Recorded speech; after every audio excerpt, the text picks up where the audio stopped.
What's up, everybody? Welcome back. Hope everybody's having a great day or night whenever you're watching this. I want to get into a very hard debate here, and I have no idea who I think is better in this debate. But I want to present the arguments for both sides that I think, and I want to know what you guys think in this. Okay, I'm gonna debate Jordan Poole versus Tyler Herro. I think it's this. I think they're literally on the same level, and it's so hard to project. But I want to project the future and who do we think is going to be the better player out of the two, because I think they have awesome futures ahead of both of them. Maybe all stars for both. Who knows what the league will be like in 3-4 years or whatnot. But with all that being said, if you're new to the channel, please subscribe. And if you enjoy this kind of content, please like the video. I really appreciate it. Helps me a ton. I want to jump in. We're going to start with Jordan Poole. Jordan Poole is my first guy here. 18.4 points a game, 3.8 assists, 3.3 rebounds, 2.4 turnovers in about 30 minutes a game.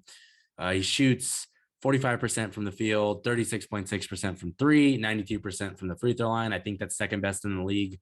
So, he's efficient from pretty much everywhere. He likes to take a lot of tough threes. If you watch him play, they are off the dribble, contested, like sidestep, like they're not the easiest of degree of difficulty.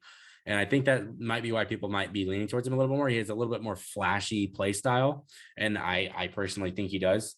And, but that's not to say Tyler Herro isn't flashy at all. Tyler Herro he's really spectacular to watch. Speaking of him, his points per game, 20.6. He's almost at 21 a game. 4.9 rebounds, almost at 5. 3.9 assists, almost at 4. 2.5 turnovers in about 32.5 minutes per game. So he does play a little bit more minutes per game than Jordan Poole does. He shoots 44% from the field, almost 40% from threes at 39.6%. And he's 86.5% from the free throw line. So he's efficient basically everywhere you put him on the court. And he takes a good amount of mid-range shots. He's a 3-level scorer, which I think is very valuable, because in the playoffs, you can't just be a layup or three kind of player. You have to be able to get the mid-range. That's why we've seen it basically every single championship run. You have to have somebody that can get the tough, nitty-gritty mid-range shots. Last year, we saw it with Chris Middleton. Giannis did it a little bit. Drew Holiday was kind of in that mix too. The year before that, we had LeBron and Anthony Davis, just mid-range assassins. And then who was the year before that? Was that the Raptors? That might have been the Raptors. I think it was Raptors. No. Hold on. Okay, yeah, I'm pretty sure it was Raptors. So I'm gonna go. If I'm wrong, oh my god, that is horrible right now. But if it's the Raptors, it's Kawhi Leonard, and then the Warriors were before that, Kevin Durant. So you have to have somebody that is a mid-range assassin on these teams in the championships. And Tyler Herro, mid-range guy. He likes to take a lot of them. He's very good at it.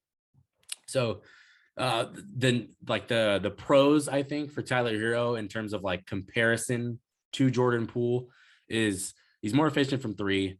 He's a little bit better rebounder, and he's kind of been the consensus like 6th man of the year since like January. So and this isn't like a 6th man of the year video, but I'm just saying, like, in terms of this season and then trying to project it further, he's kind of had it for a while. But that is no disrespect to Jordan Poole, because the nods I have for him, like the advanced stats, absolutely love him, especially in comparison to Tyler Herro. They're not like huge like spreads or anything like that, but he has a lot of the advanced stats on his side.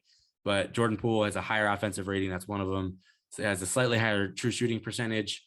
He has a lower usage rate. So he's got the ball a little bit less, and he's putting up very similar numbers.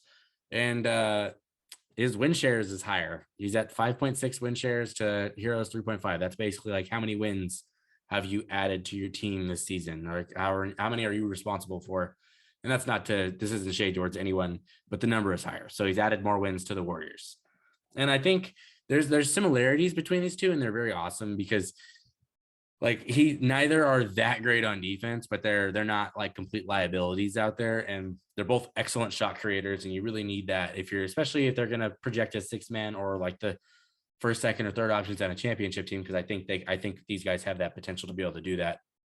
And they're both very good and willing passers. They're not like ball hogs. They like to get their teammates involved, and the assists may not be super high, but they're not like holding the ball the entire time. It's not like a kind of a James Harden kind of dribble, step back, shoot. Like, that's not really how they play consistently. They're very team oriented players, and I like that. Now, I think the person I like watching more, I'd probably say Jordan Poole, just because he's got that like the handle to go with the shot confidence and the tough shots, and he makes a good percentage of them. But I think you can go with Tyler Herro. He's kind of been proven in the playoffs that he can play, that he can be out there on the court against the best players in the world. Like they're both awesome in big moments. They love those things. I just think, oh my God, it is so hard to tell who's going to be better in the future. You could literally flip a coin and it's probably got the same odds as figuring out who is going to be the better player between these two. But I think they're all projecting as all stars, and they're playing on like good teams and they're putting up good, efficient numbers. So it's not like they're just shot chucking on a 14-50, record team. Like they're on like three seeds basically, or top four teams in the conferences as major key pieces to it. Like the Warriors are not where they're at right now without Jordan Poole, and the Heat are nowhere near where they're at right now without Tyler Herro. Those guys are awesome. I wanted to kind of like put some love on their names, because I think like people get caught up in like, oh no, Jordan Poole is definitely going to be way better, and like they'll like shade Tyler Herro when they do it.